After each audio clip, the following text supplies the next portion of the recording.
আমি কান লাগাইয়া শুনি আমার নবী অজর দাঁড়ায় কাঁদতেছেন নামাজে দাঁড়ায়। এমন কান্না নবীজির দাড়ি মোবারক ভিজিয়া যাইতেছে, জামা ভিজিয়া গেল, মনে হয় বৃষ্টির পানি টপ টপ করে পড়ে।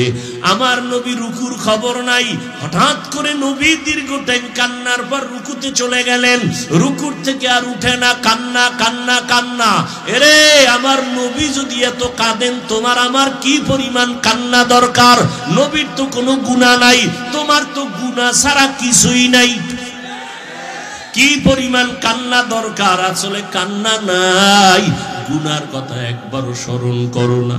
এরে আল্লাহর বান্দারা, কয়দিন আর বাঁচবারে যুবক? এমন একটা দিন নাই গাড়ির নিচে যুবকের লাশ নাই, পানির নিচে যুবকের লাশ নাই, ঘুমের বিছানায় যুবকের লাশ। কয়দিন আর বাহাদুরি করবারে বাবা? একবারও কি গুনার কথা চিন্তা করো না? আজকে যদি বাবা আমাদের হুজুরদের যত বাহাদুরি করি, আমগো পুঁজি হলো আল্লাহর কোরআন। এই কোরআনে যদি ভুল কেউ বের করে দিতে পারতা, আমরা আল্লাহর থেকে আলাদা হয়ে যেতাম।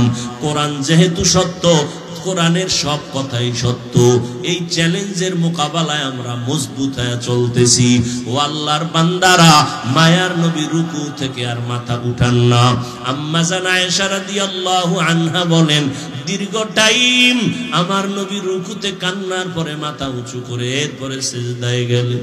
সিজদায় গিয়া এত কান্না শুরু করলেন, মায়ার নবীর কান্না এতটা পরিমাণ বেড়ে গেল, কান্না কান্না, সিজদা থেকে মাথা উঠান না। কোন রাকাতে দেখছেন নি? খবর নাই।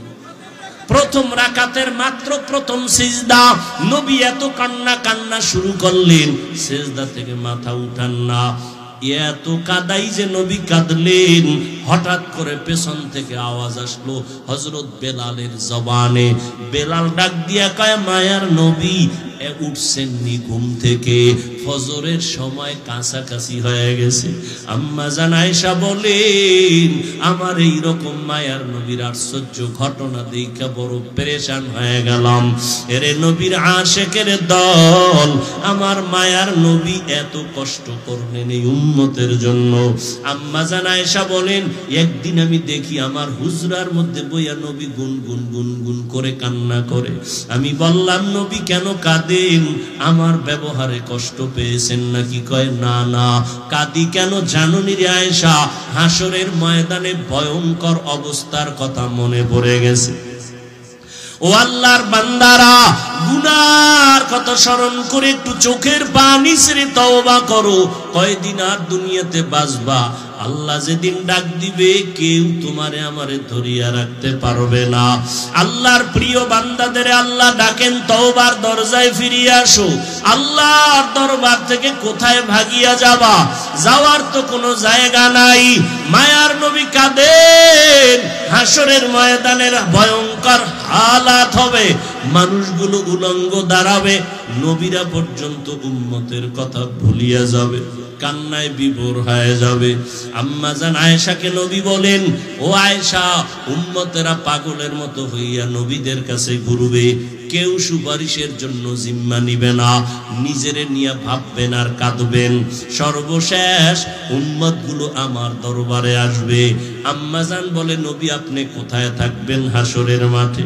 মায়ার নবী বলেন, আয়েশা, আমি আল্লাহর আদালতে দরবারে মাকামে মাহমুদে সিজদায় পড়ে কান্না করব। অন্য নবীরা কাঁদবেন নিজের জন্য, উম্মতের কথা ভাববেনও না। আর আমি একবারও নিজের কথা বলবো না, আমি আল্লাহর কাছে কাঁদবো আর বলবো, আল্লাহ আমার উম্মতেরে বাঁচাও, আমার উম্মত গুলো জাহান্নামে যেন না যায়। আল্লাহ বলবেন, নবী আপনি কাঁদবেন না, মাথা উঁচু করেন, আপনার উম্মত গুলো ধরে ধরে জান্নাতের দিকে নিয়ে যান। আম্মা জান আয়েশা বলেন, তখন আপনি কি করবেন? নবী বলেন, আমার উম্মত গুলো বাছাই করে করে আমি জান্নাতের রাস্তায় নিয়ে যাব। হাজার কোটি মানুষের মধ্যে চিনবেন কি করে? আম্মা জানকে নবী বলেন, একটা একটা বকরি বা গরুর যদি কপালের মধ্যে সাদা রেখা থাকে চিনা কষ্ট না আসান? বলে আসান।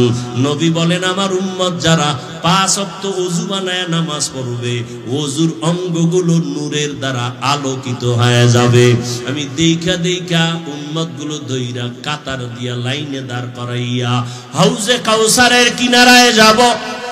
আমি নিজের হাতে হাউজে কাউসারের পানি দিব। হঠাৎ কইরা এই লাইনের মাঝখানে একটা পর্দা পড়িয়া যাবে। আমি বলবো ফেরেশতারা পর্দা দিলা কেন? ও নবীজি, এই উম্মত গুলো যারা পর্দার বাহিরে, এরা আপনার খাঁটি উম্মত না। আপনি দুনিয়া থেকে যাওয়ার পর এই উম্মত গুলো আপনার সুন্নত মানে নাই, জবাই করেছে, দাড়ি রাখে নাই, টুপি পরে নাই, আপনার সুন্নত নিয়ে মস্কারা করেছে, উপহাস করেছে, ঠাট্টা করেছে। নামাজ পড়ে নাই, যারা পড়তো তাদেরও পছন্দ করে নাই। নিজেও দাড়ি রাখে নাই, যারা দাড়ি রাখতো তাদেরও পছন্দ করে নাই। আমার নবী তখন বলবে সহকান সহকা, ও উম্মত আমার থেকে ভাগিয়া যাও। আল্লাহ না করুন ওই নবীর ভাগার দলে যদি আল্লাহ না করুন পড়িয়া যাই, তখন বলো বাবা কি উপায় হবে? ওই সময় জাহান্নাম ছাড়া উপায় নাই। আর আল্লাহর আদালত বড় কঠিন। 1 সেকেন্ড দুনিয়ার সূর্যের গরম সইতে পারি না, গরম আসলে বাসায় গিয়া ফ্যানের বাতাস না চালায় ঘুমাইতে পারি না, মশারি ছাড়া মশার কারণে ঘুমাইতে পারি না। ও গুনাহগারের দলেরা, ওই কবরে যদি তওবা না করে গুনাহ নিয়ে যাও, কই পাইবা মশারি বলো? ওই জাহান্নামের আগুন, দুনিয়ার আগুন সহ্য করা যায় না, জাহান্নামের আগুন কেমনে সহ্য করবা?